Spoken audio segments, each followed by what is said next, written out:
Transformer TCG fans? It's Grillenheimer. I'm showing my ugly mug again because, well, they have more base cards. Yeah. I wish there was a... Now, once I get into the G's and H's and the E's, once we get past all these cards that begin with the letter D, C is for cookie, and that's good enough for me. I did a video over there already. And once I realized I had not made a video for these cards, I'm like, oh crap, I got to do those first. And I did have a video. I didn't like it, blah, blah. It was already dated because of some things I said in it. So let's get into this super quick. Cybertron Receiving Tower. White, green. Only Decepticons can get this on the flip because it's where Shockwave is hiding out.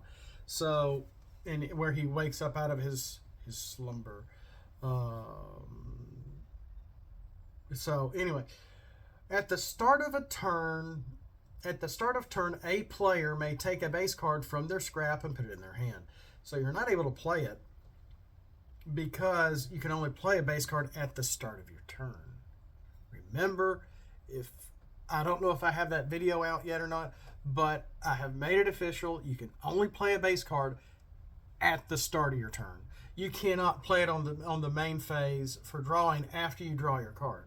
You only can play a base card at the start of your turn.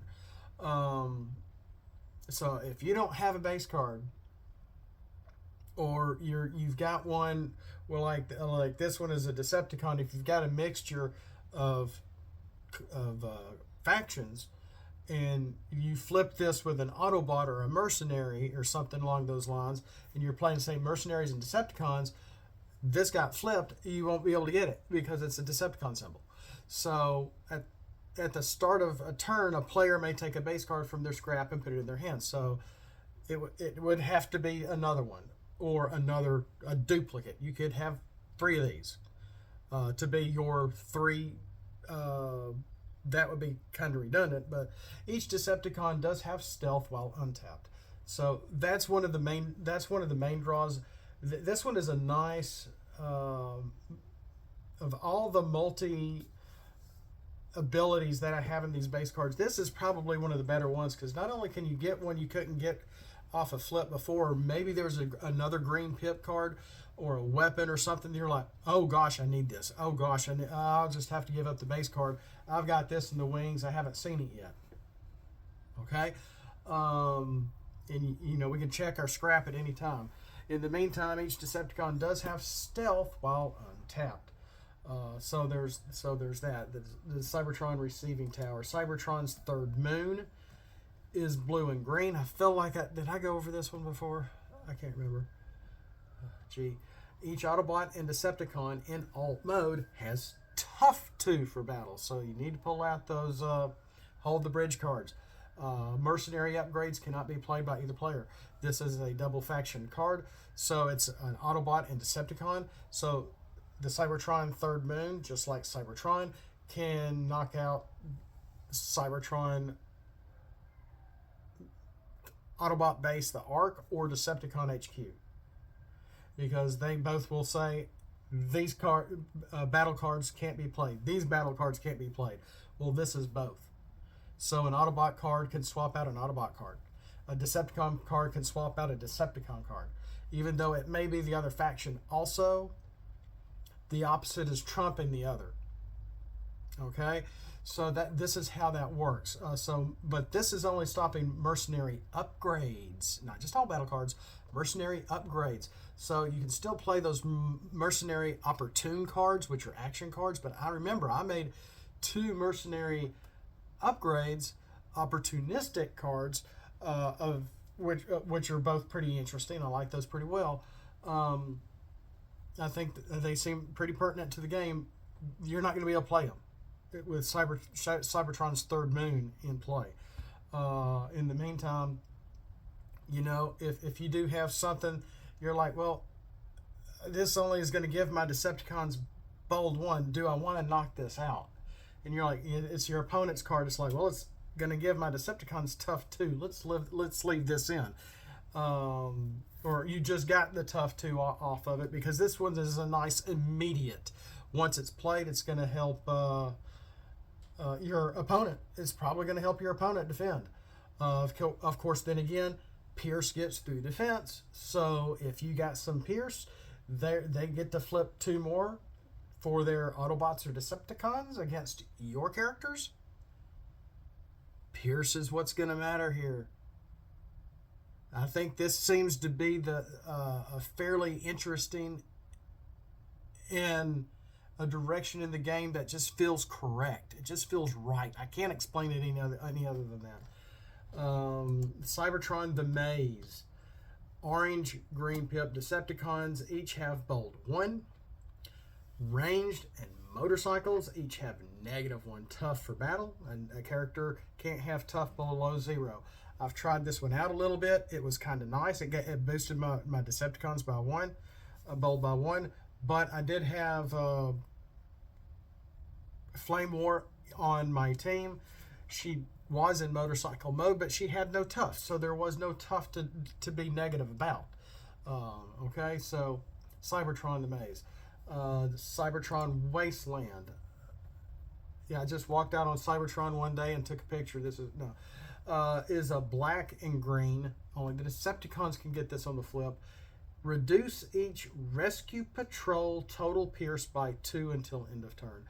And I was wrong. Once I looked it up again, Sturdy is not reducing Pierce. Sturdy is reducing damage by 1 for the most part, unless they do designate a number beside it.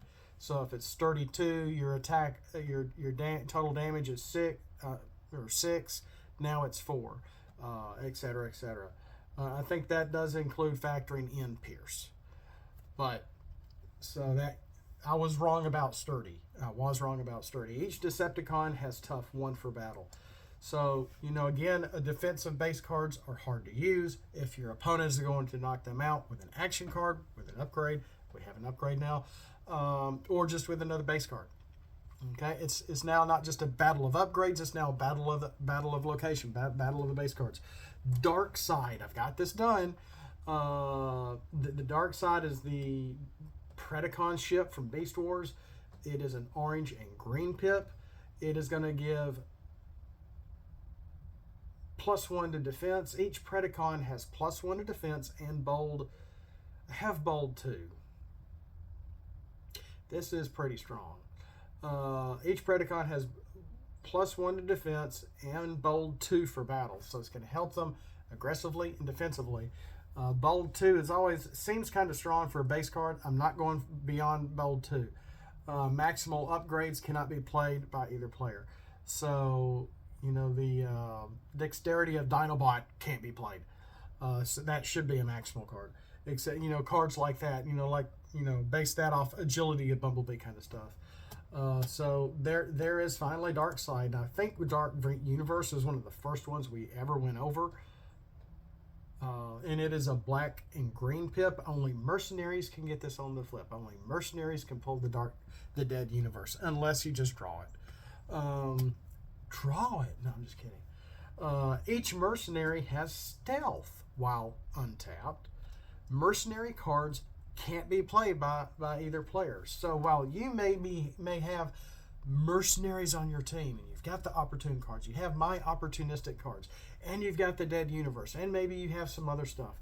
Well, you can't play your mercenary cards if you do play the Dead Universe to give your mercenaries stealth. Yeah, you're probably like, well, why'd you do that for? I don't know. It's the Dead Universe. So, I would say to be fair, because it's a mercenary card itself. But yeah, I have mercenary cards. Maybe I should have said battle cards, but yeah, mercenary battle cards can't be played by either player. So that's not just upgrades. That's the whole shooting match. So not even a mercenary base card can knock this out. But Autobot, Decepticon, Quintesson, whatever, can knock this out. Decepticon Launchpad we've already gone over, where all bot modes have the plane trait for battle. Each Decepticon has bold 1 until end of turn, and Scraplets can't be played by either player. I still have that as a star card. I'm debating on taking that off. But so yeah, we went over about what we go over here. Decepticon Launchpad, which kind of old news. Dead Universe, Darksyde, Cybertron Wastelands, Cybertron the Maze, Cybertron's Third Moon, and the Receiving Tower. Right? Yeah, those are the ones we went over. Those were 6 cards. Well, let's see here. Let's look at one more since we have a little time. And the next one is going to be, well, last I remember, I was in the Decepticon Crypt and so anyway, the season 3 of G1. Decepticon Crypt is where Octane came across Starscream's ghost, which started a wonderful series of events, which actually tied in with a previous episode of why Octane got there in the first place. I mean, seeing that kind of continuity of them putting some certain episode stories together, which they hadn't really done in the first couple of seasons. I mean, yeah, we had like this story arc of the first 3 episodes, the pilot, and then that Countdown to Extinction was just one. Day of the Machines was just Torque. But we had a few little story arcs that did last longer than one episode, but there was like part 1, part 2. This was not a part 2 or even a part 1, but it was a part of a series of episodes that all went well together. That was the one thing about season 3 of G1 I actually liked, is they started making a little more continuity story-wise. Even if they were retconning a few things from season 1 and 2. So Decepticon Crypt is an orange green pip card. Only Autobots can get this on the flip. Where is Decepticon Crypts? On Cybertron, which lends you to think, if you go back and watch season 3, you're going to be like, well, if there's Decepticon Crypts and Cybertron, the Decepticons were exiled to Char. Did the Autobots give the Decepticons a chance to bury their dead, to memorialize their dead, and then kick them off to Char? That's what it looks like. While this card is in the battlefield, each Decepticon can't flip more than 3 cards for battle. Where have we seen that before? Isn't that the Energon Stasis Web? Autobot battle cards can't be played by either player. So, while this is a bit of an Autobot card, it is hurting the Decepticons for the flip. So if they got a lot of tough built up and they got those extra paddings, or the phase shifter and actually built some counters on it, and you play Decepticon Crypt, they can only flip 3 cards for battle. That's it. Their tough is extra tough is gone. In the meantime, Autobot battle cards can't be played by either player. So while this is an Autobot faction card, another Autobot faction card cannot wipe this out. Hybrid could, but not an Autobot. So if they're playing something else, if they are playing Decepticons, they can wipe this out. They can wipe this out pretty easily. So they're like, oh my gosh, you hurt me. I could only flip 3 cards. I couldn't get my tough. Start a turn playing some other card to be able to knock that out and get my tough back. It just can't be an Autobot faction card, Autobot faction base card. So I just remember after Scourge was unpossessed by Starscream, he just laying there and he's like, well, I remember being in the Decepticon Crypts, and then just Galvatron just blasts him and yells traitor, and it's just, I didn't like the voice actor of Galvatron, because one, it wasn't Leonard Nimoy, and he was really out there and screaming the whole time. But gosh, that was funny. Oh my gosh, Galvatron being just that loose of a cannon was awesome. But yeah, that's all we have time for now. 15 minutes. Yeah, we'll catch you next time. As always, if you like this content and like having fun with me just powwowing on new cards nobody will probably ever play, throw some scraplets at that like button as long as you're not in the near water or on Calm Bay or the Decepticon underwater headquarters. We'll see you next time. And as always, Prime. Well, oh boy. He who gets to run away is able to fight yet another day. See you later, Prime.